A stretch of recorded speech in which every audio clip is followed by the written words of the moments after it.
Balcony वाला प्यार। मेरा नाम सुरेश है। मैं एक बड़े शहर में नौकरी करता हूँ। घर की हालत ठीक न होने के कारण हमेशा से मुझ पर घर की जिम्मेदारियाँ रहीं। इसीलिए प्यार और लड़की कभी मेरी ज़िंदगी में आई ही नहीं।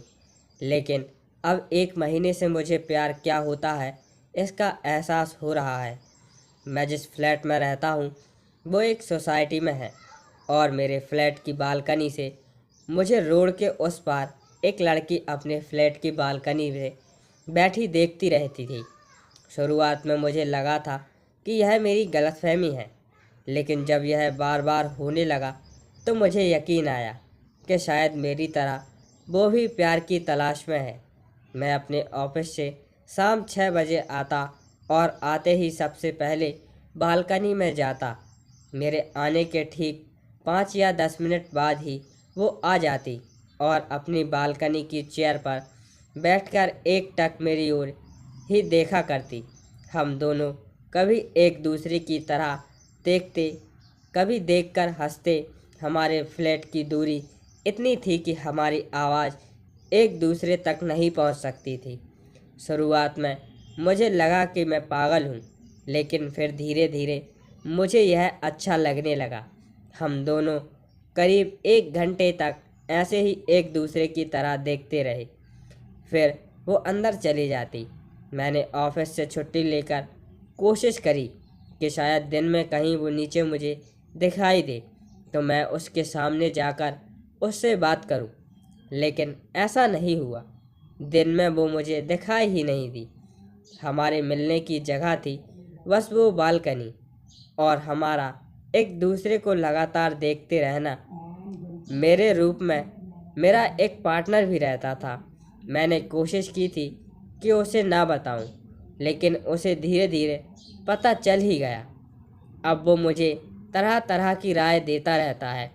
वो मुझे कहता है कि लड़की को एहसास तो करा कि तू उसे बात आगे बढ़ाना चाहता है। इस तरह दोनों कब तक बालकनी से एक दूसरे को देखा करोगे। उसने मुझे राय दी कि मैं एक दूरबीन से उसे देखूं तो उसका चेहरा भी साफ दिखाई देगा और उसे भी क्लियर हो जाएगा कि तू उसे पसंद करता है। उसने मुझे दूरबीन लाकर भी दे दी, लेकिन मेरी हिम्मत नहीं हुई। मुझे लगा कि कोई उसका घर वाला अगर देख लेगा तो हमारी लव स्टोरी शुरू होने के पहले ही ख़त्म हो जाएगी। सिलसिला यूं ही चलता रहा। मैं बालकनी में उसे देखकर ही खुश था, लेकिन अब मैं भी चाहता था कि बात कुछ आगे बढ़े। फिर मेरे दोस्त ने एक आइडिया दिया। वो एक सेल्स कंपनी में काम करता था जो वाटर प्योरीफायर बनाती थी। उसने कहा कि हम दोनों उस बिल्डिंग में सेल्स के लिए जाएंगे। मेरा मन अभी भी विचलित था। मेरे मन में सवाल थे कि कहीं उससे मिलकर मुझे वो अभी खुशी मिल रही है वो भी ख़त्म ना हो जाए। लेकिन अब मिलना ज़रूरी हो गया था। उसे भी एहसास होना चाहिए कि मैं उसे देखना चाहता हूँ। आखिर वो लड़का होकर पहले ही किसी भी बात की पहल तो कर नहीं सकती। आखिर मैंने अपनी दोस्त की बात मान ली और हम दोनों उसके पास उसकी बिल्डिंग में जा पहुँचे। उसके फ्लैट के सामने जाकर मैं फ्लैट मेरे पेट में जैसे कई तितलियां उड़ने लगी। सोच रहा था कि कहीं हमें देखते ही उसके घर में से कोई ना कहकर दरवाज़ा बंद ना कर दे। जी तो चाह रहा था कि वो भी दरवाज़ा खोले। दरवाजे की बेल बजाई। दरवाज़ा कोई अंकल ने खोला था।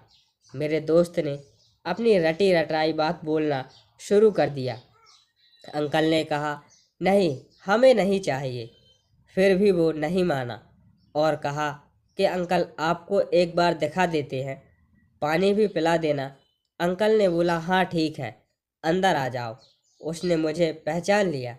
जैसे ही वो बालकनी की ओर जाने लगी, अंकल खड़े होकर उसका हाथ पकड़ने लगे।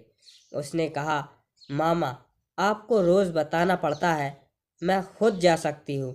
मैं हैरान और उसे ही देख रहा था। बालकनी का वो रास्ता छोटा था, लेकिन वो धीरे धीरे चल रही थी। अंकल हमारी ओर देखकर बोले, मेरी भांजी यह देख नहीं सकती। रोज शाम को ऐसे बालकनी में खड़े होकर हवा खाना, शोर सुनना अच्छा लगता है। जिद्दी है, हाथ नहीं पकड़ने देती। कहती है, आप अंधे हैं क्या जो मेरा हाथ पकड़ रहे हैं? मैं उसी की ओर देख रहा था। वो बालकनी में वैसे ही बैठी थी, उसी तरफ ही देख रही थी। वैसे ही मुस्कुराते हुए हम वहाँ से आ गए। लेकिन हम दोनों को ही यह सुनकर बहुत बुरा लगा। मुझे लगा जिससे प्यार कर बैठा उसने तो मुझे देखा ही नहीं। फिर मैंने सोचा, क्या फ़र्क पड़ता है, मैं अब भी रोज़ बालकनी में बैठता हूँ और उसकी तरह एकटक देखता रहता हूँ। मुझे बस यही चाहिए था, इससे आगे मैं सोच नहीं रहा था।